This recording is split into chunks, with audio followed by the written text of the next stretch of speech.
Monsieur le Président, Mesdames et Messieurs, merci de nous inviter aujourd'hui.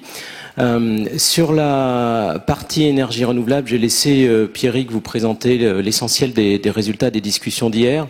Je pense que le point important que nous avons évoqué à la fois dans la session plénière sur les énergies renouvelables, avec la présentation notamment de nos amis allemands de Fraunhofer Institute que vous avez entendu il y a 2 minutes, et ensuite dans la session de l'après-midi avec tous les gens de la région qui ont participé, c'est qu'en matière d'énergie renouvelable, il y a des possibles en Nord-Pas-de-Calais qui ne sont pas exploités aujourd'hui. Si on se contente de faire le constat, comme vous l'avez fait, comme d'autres l'ont fait avant, sur le développement des énergies renouvelables en Nord-Pas-de-Calais, on voit que ce n'est pas forcément la région la plus en pointe. Il y a des bonnes raisons pour cela.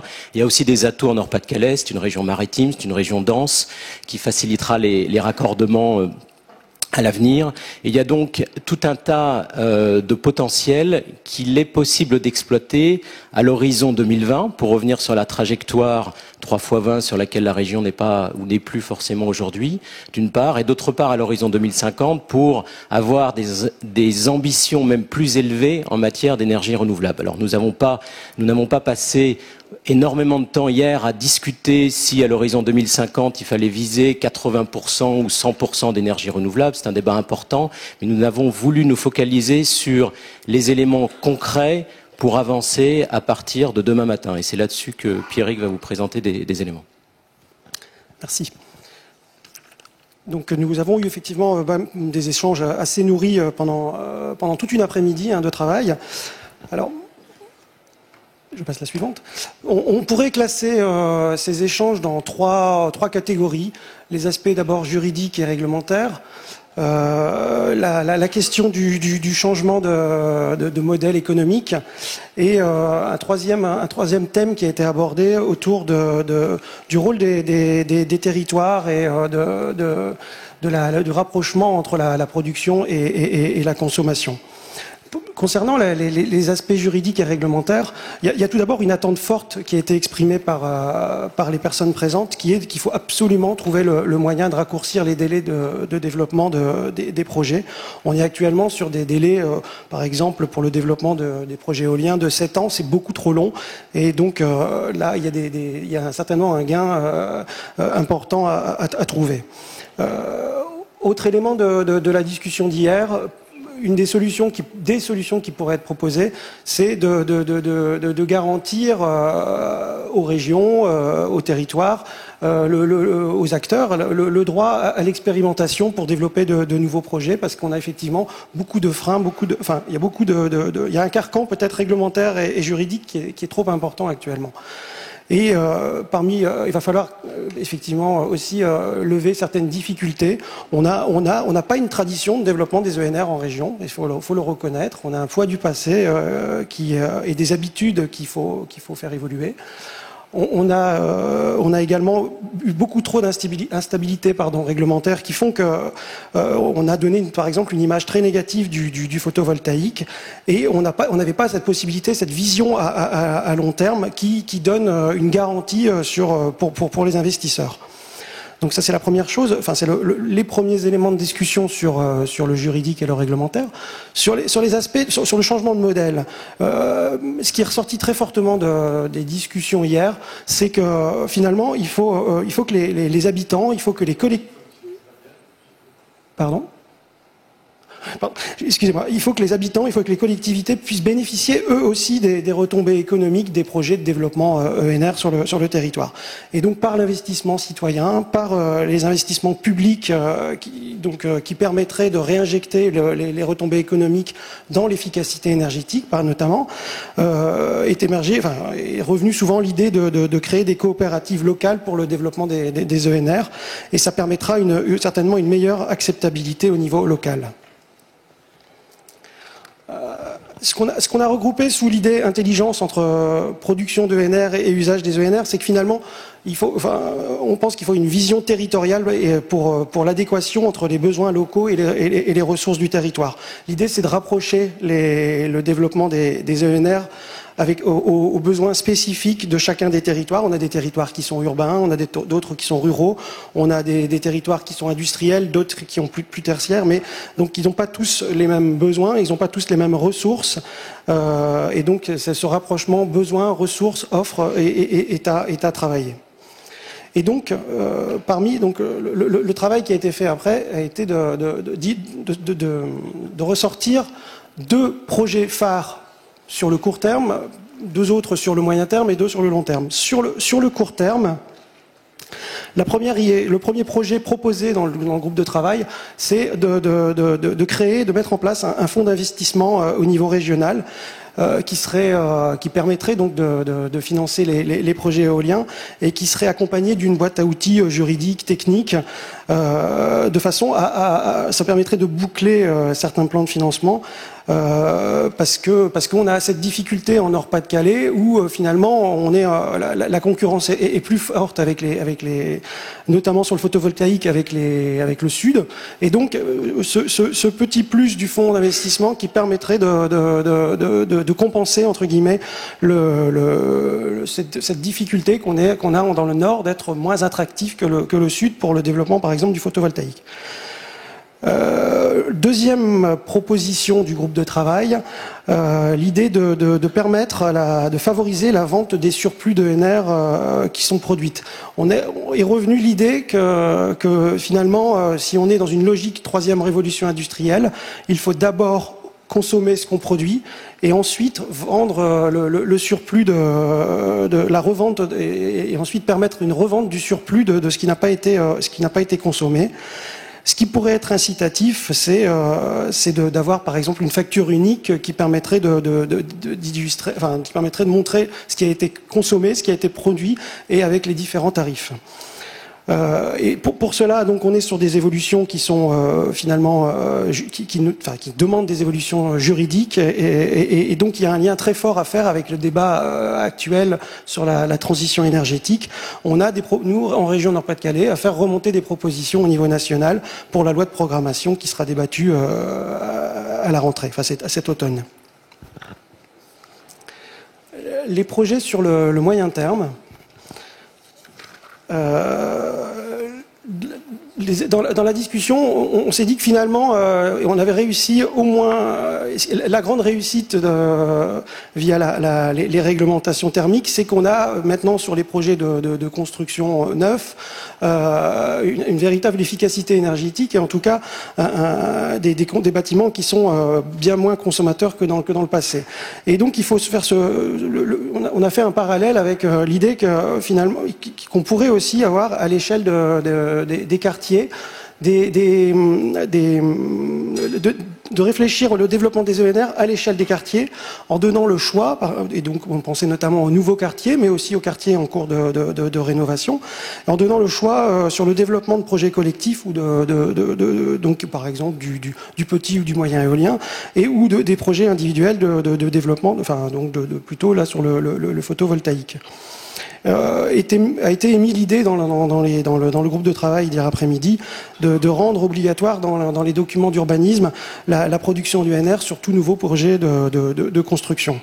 Et ça fera peut-être le lien avec le groupe de travail qui a travaillé sur les bâtiments producteurs d'énergie. La quatrième, et donc le deuxième, je dirais plutôt projet à moyen terme, pardon, c'est l'idée du tiers investisseur ENR. Il y a des études en cours au niveau régional.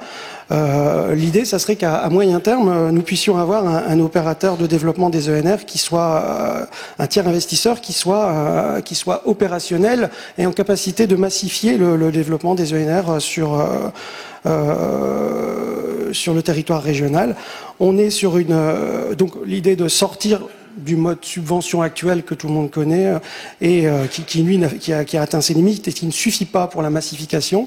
Et on est sur l'idée que cet opérateur ENR pourrait aussi apporter des services complémentaires à l'apport financier sur les aspects techniques, sur les aspects juridiques.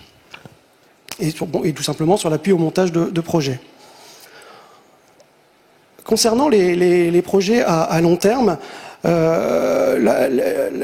donc sur une faisabilité un peu plus difficile, hein, là, mais avec une forte valeur ajoutée environnementale, économique, l'idée d'avoir en région Nord-Pas-de-Calais le développement d'une filière d'énergie renouvelable qui soit éco-conçue en région. Nous importons actuellement des produits qui ont des bilans carbone bien trop importants, hein. Je pense notamment à des produits provenant d'Asie avec des bilans carbone de près de 20 ans. Donc l'idée, c'est que sur du long terme, on puisse être en région Nord-Pas-de-Calais capable de développer cette filière de produits ENR qui soient, eux, dans une logique d'éco-conception.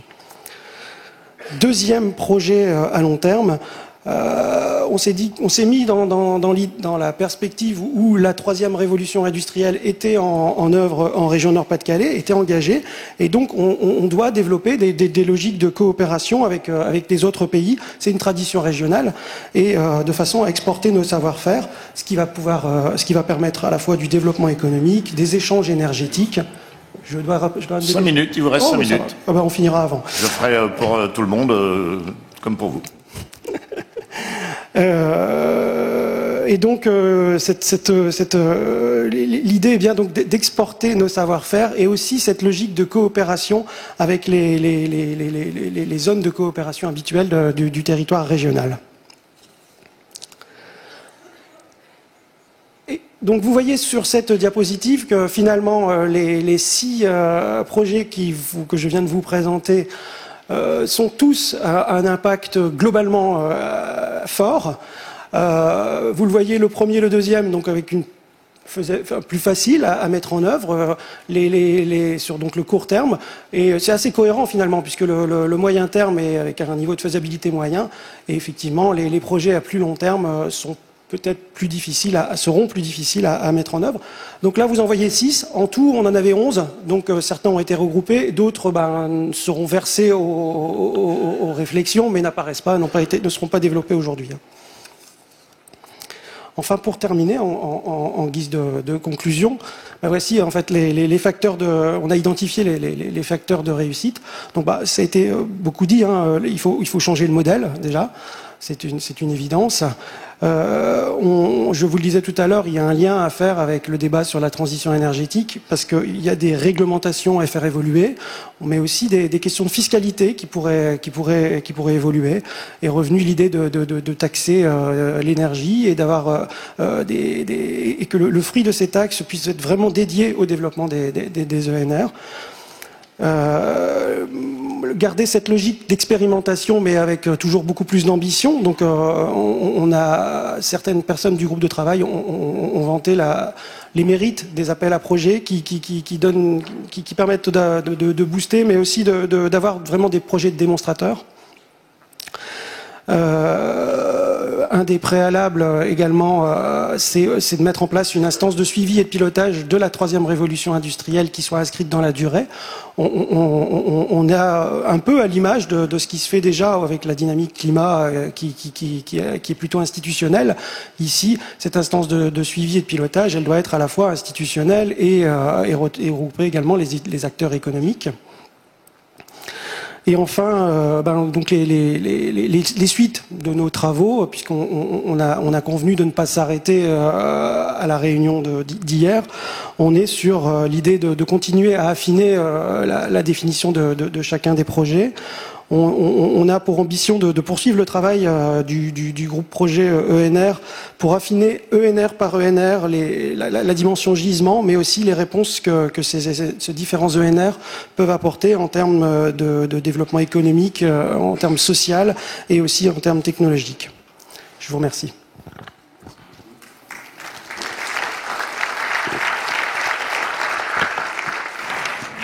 Très bel exercice de concision. Claude, un mot? 2 mots. Vous en allez pas, Pierrick? Vous en allez pas? Il va y avoir quelques questions. Non, mais il peut répondre de sa place. Vous n'allez pas vous arrêter, parce que je voudrais rappeler quand même que ce matin n'est qu'un point d'étape, c'est pas une conclusion, c'est un point d'étape charnière, un point d'étape très important dans ce projet. Et donc, j'escompte bien que vous n'allez pas vous arrêter. Deuxièmement, je voudrais savoir comment vous avez vécu ce que nous a dit le premier jour Gerhard, qui est ici, du Fraunhofer, et l'ambition qu'il porte. Vous y croyez pour notre région? Comment vous le sentez? Rappelez-la, s'il vous plaît, puis éventuellement Gerhard pourra nous dire quelques mots aussi. Alors Je reprends mes notes. Oh, mais c'est simple. Oui, pour y croire. Je pense qu'il y avait globalement un consensus, enfin, les personnes présentes pourront pour le dire également. On a déjà cette... comment dire, ce potentiel de développement des ENR. Oui, voilà, excusez-moi, je reprenais mes notes. On peut viser cet objectif alors peut-être pas 100%, mais en tout cas, on l'a vu, on a fait la démonstration qu'on pouvait viser au moins cet objectif de 80 à 100% de développement des ENR à l'horizon 2050. Et on était aussi mais à la condition qu'on ait vraiment une performance énergétique améliorée et des réductions drastiques des consommations. On a assez peu abordé dans le groupe de travail les questions technologiques qui ont été mises en avant par Gerhard. Oui, ça, c'est peut-être un des manques du groupe de travail. On ne s'est pas arrêté sur les aspects technologiques. On a plutôt été dans l'idée de proposer des projets qui soient marquants. Peut-être un des éléments qui rejoint aussi les remarques qui ont été faites, c'est qu'on a beaucoup parlé d'électricité. On n'a malheureusement assez peu abordé la question des autres énergies, notamment le lié par exemple au chauffage. On s'est beaucoup attardé sur l'éolien, sur la biomasse, sur le solaire. Mais par contre, on a, et on l'a pas cité dans le diaporama tout à l'heure, mais ont également été abordées la question d'explorer plus précisément les questions de géothermie, notamment géothermie profonde, mais aussi les questions des énergies marines, puisqu'on a quand même ce potentiel en région Nord-Pas-de-Calais. Merci Gerhard, et ensuite Jérémy. Thank you very much. Merci beaucoup. Tout d'abord, laissez-moi vous dire que j'apprécie le fait que vous ayez abordé les choses sous le jour des questions technologiques. Les technologies, elles sont là, elles sont déjà bien en place. Nous savons qu'il existe un potentiel. Il est possible d'avoir une plus grande part représentée par les énergies renouvelables. C'est possible en Allemagne, c'est possible en France, c'est possible au Nord-Pas-de-Calais. Mais il est important finalement de faire rentrer les énergies renouvelables sur le marché. Pour cela, nous avons besoin de conditions cadres qui soient propices. Il est important de parler notamment de la question réglementaire. Et ce dont on a parlé au cours de ces 2 derniers jours, c'est notamment le fait que la région ici ne peut pas, bien sûr, s'opposer à la réglementation nationale, mais essayer d'exploiter les conditions cadres, essayer d'améliorer les conditions qui s'appliquent à vous, essayer d'identifier les niches, essayer d'identifier les questions réglementaires qui vont encourager les investisseurs à accélérer le processus. Cela sera particulièrement utile et cela vous permettra également d'accélérer les investissements et l'installation des renouvelables. Voilà ce sur quoi vous devez vous concentrer. Peu importe finalement si vous visez 80 ou 100% de renouvelables. Par contre, ce qui est important, c'est de faire en sorte que cela soit possible et de veiller à emprunter le bon chemin. Donc j'apprécie le travail qui a été réalisé. Il est important maintenant de se concentrer dans les détails et de voir de manière précise ce sur quoi vous pouvez travailler et quelles sont les conditions cadres que vous pouvez améliorer. Vous avez vraiment pris le bon cap. Bravo.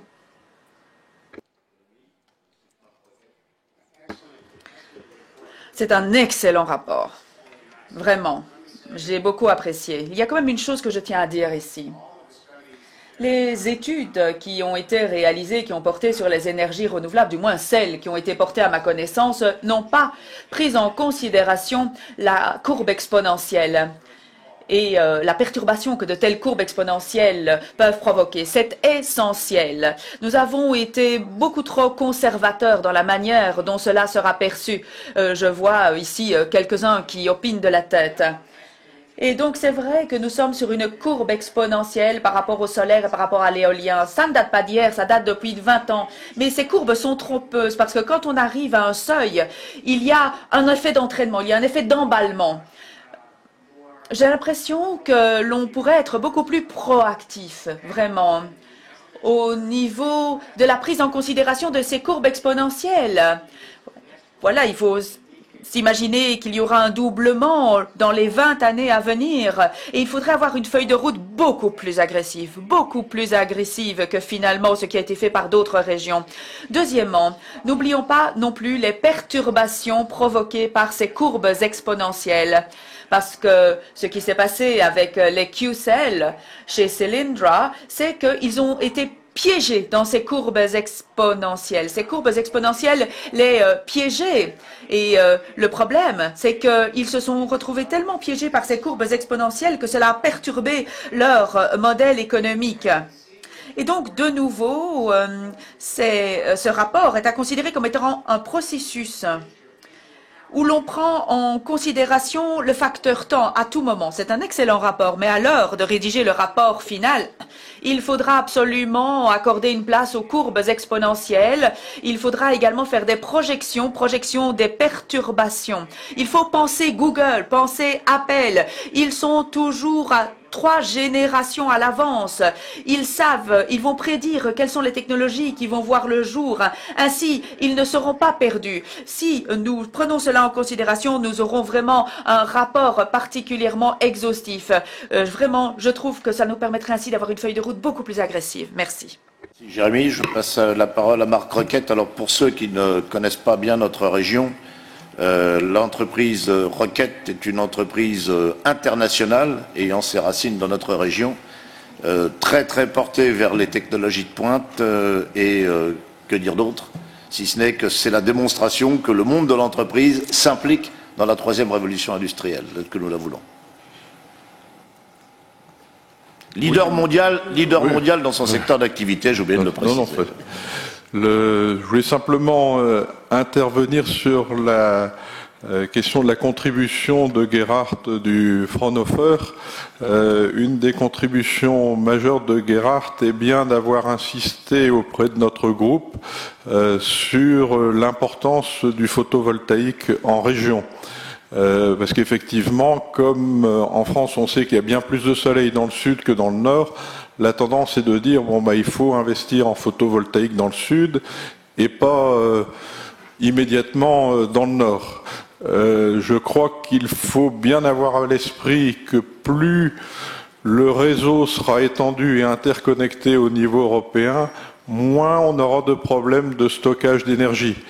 Et on ne doit pas oublier qu'il y a des journées où il fait beau dans le sud et moins beau dans le nord, ce qui est souvent le cas, mais il y a quand même des journées où il fait beau dans le nord et il fait pas beau dans le sud. Et donc pouvoir avoir la contribution bien étalée sur toute l'Europe, et ce qu'a bien mis en évidence Gerhard du Fraunhofer, c'est qu'il y avait déjà des productions de photovoltaïque très importantes dans des régions qui étaient en Allemagne, en Autriche et sur des pays encore plus au nord, disons assez fortes.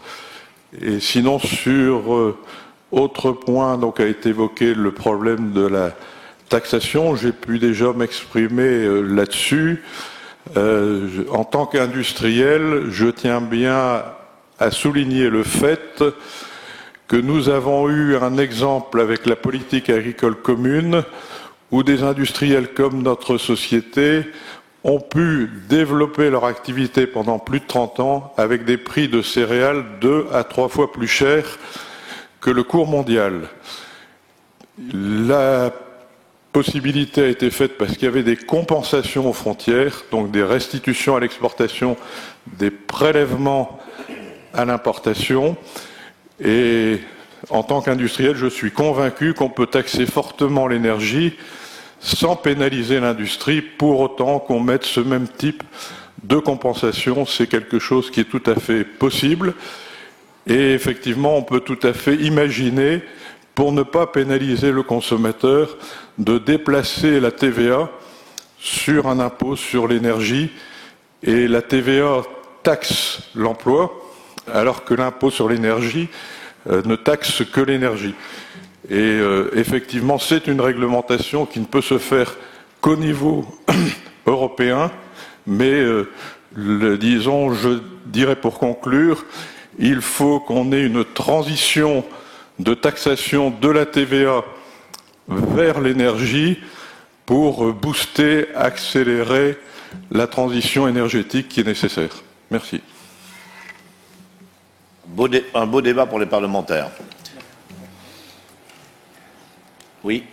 Oui, bonjour, Didier Cousin, GRDF. Je me permets d'intervenir pour souligner, parce que ça n'a pas été entendu, qu'en dehors des énergies renouvelables et électriques, on a parlé beaucoup d'éolien, de photovoltaïque et même de géothermie, il y a un gisement et un potentiel important de biométhane à partir de déchets ménagers ou de déchets agricoles. Il y a un gisement important en France et également important dans la région Nord-Pas-de-Calais, avec une vitrine qui existe et qui a permis de fixer un cadre réglementaire en matière de rachat de biométhane, puisqu'il y a le sorte de valorisation organique des déchets de Sequedin, donc sur l'île métropole communauté urbaine, qui a été une première en France. Donc je pense que c'est un élément qu'il ne faut pas négliger, et je suis persuadé que le groupe de travail sur les énergies renouvelables a bien considéré cette question-là. Merci. Merci de cette contribution. Y a-t-il d'autres interventions ou d'autres questions? Oui. Oui, bonjour, Éric Alguen pour le groupe Bouygues. Donc je me permets d'intervenir sur les énergies renouvelables parce qu'on construit quelques bâtiments à énergie positive et donc le sujet des énergies renouvelables est important pour nous. Donc deux points réglementaires qui nous semblent importants. Le premier point, c'est les feed-in tarifs ou tarifs de rachat d'électricité. Un élément important, c'est de trouver une stabilité. La filière photovoltaïque a terriblement souffert ces dernières années et elle a terriblement souffert parce qu'il y a une instabilité. Qui dit instabilité dit impossibilité pour un industriel de prévoir à long terme, de planifier des investissements. Ça, c'est le premier point. Le deuxième point, on a beaucoup parlé d'énergies renouvelables. Les énergies renouvelables, pour une grande partie d'entre elles, sont des énergies locales, des énergies qui vont être consommées localement, donc qui vont avoir un recours au réseau moins important. Aujourd'hui, dans votre facture d'électricité, l'acheminement réseau, c'est 40% de la facture. Donc il y a probablement quelque chose à trouver pour favoriser ces consommations locales. Ça va aussi dans le sens d'une meilleure efficacité énergétique. Merci Jean-François. Oui, deux remarques. La première, c'est effectivement, je voudrais insister aussi sur la nécessité de ne pas être polarisé sur une filière d'énergie renouvelable, parce que comme ça vient d'être dit très justement, c'est à chaque fois une analyse de la situation locale. Et c'est d'ailleurs le rôle qu'on va retrouver sur tous les groupes, le rôle des territoires pour organiser ça. Parce que si vous le traitez qu'à l'échelle d'un simple acteur, d'un constructeur, vous n'avez pas la vision territoriale. La deuxième remarque, suite à ce qui a été dit sur le solaire, notamment par Monsieur Roquette, transversale à tous nos groupes, c'est la question des changements de représentation, la question de l'imaginaire finalement qu'on se fait sur le sujet. Figurez-vous que nous avons une énorme chance pour le solaire, Monsieur Roquette, en région Nord-Pas-de-Calais, parce que chez nous il pleut. C'est tout à fait paradoxal. Eh bien, sur la centrale solaire Lumiwatt, on a démontré que le fait que les panneaux soient régulièrement nettoyés améliorait leur performance considérablement par rapport à des panneaux qui sont posés, par exemple, au centre de l'Espagne. Alors, ça peut faire sourire. Je ne dis pas que ça compense complètement le manque de soleil, mais c'est pour dire que l'imaginaire qu'on a sur le devenir des énergies renouvelables peut être bloquant dans la façon de s'engager. Et finalement, on a beaucoup à faire à des questions comportementales, de représentation. Il y a aussi des questions financières, hein, bien sûr, je vous rassure. Mais cet exemple pour dire que nous ne sommes pas perdus pour le solaire.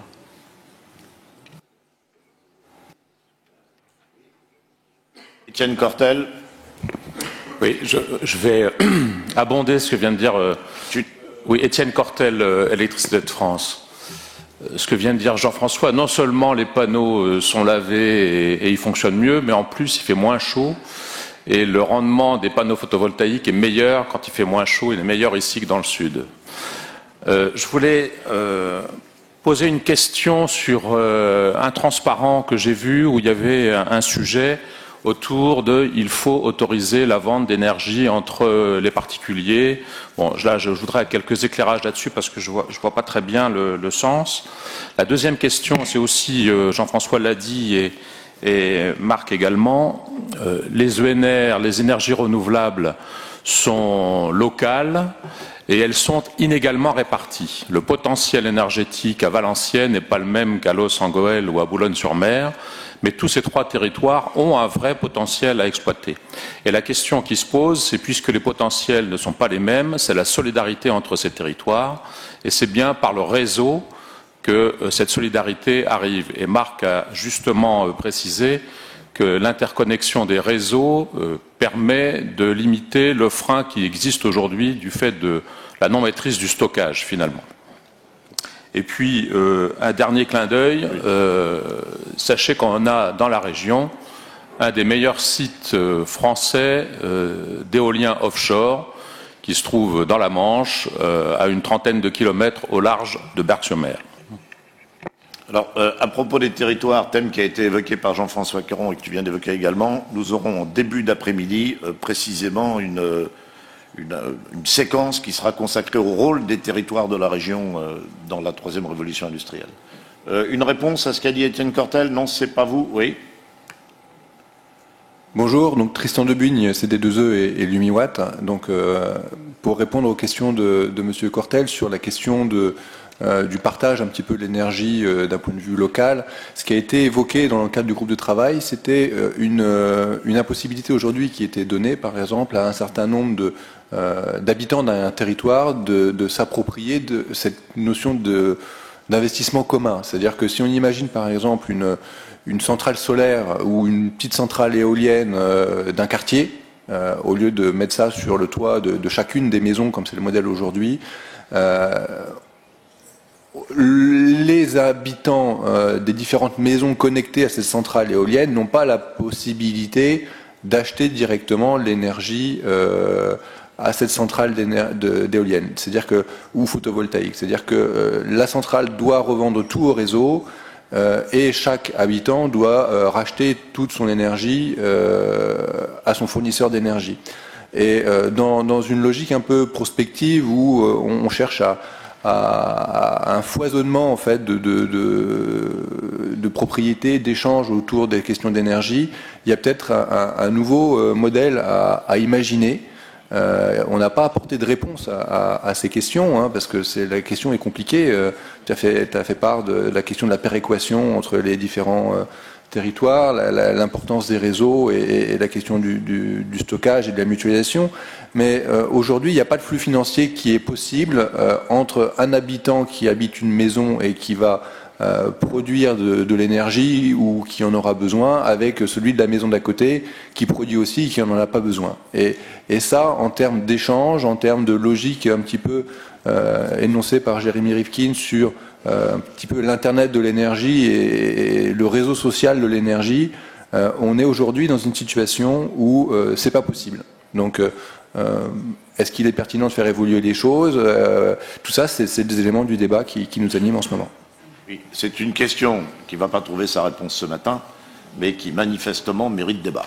Donc je le dis parce que je ne voudrais pas qu'un débat s'engage avec Étienne Cortel, mais on l'aura dans la suite de nos travaux. Oui, j'en vois qui sourient, ils ont compris. Y a-t-il une dernière question? Mais écoutez, s'il n'y a pas une dernière question, nous allons passer aux trois. Très rapidement, il reste 2 minutes. Non, c'est juste une contribution qui fait le lien entre les deux groupes de travail qu'on vient de voir sur l'efficacité énergétique et les énergies renouvelables.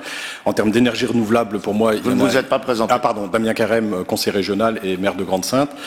Il y en a une qui n'a pas été citée, c'est l'énergie fatale, qui est perdue d'un certain nombre d'entreprises. Ça rejoint l'économie circulaire tout à l'heure.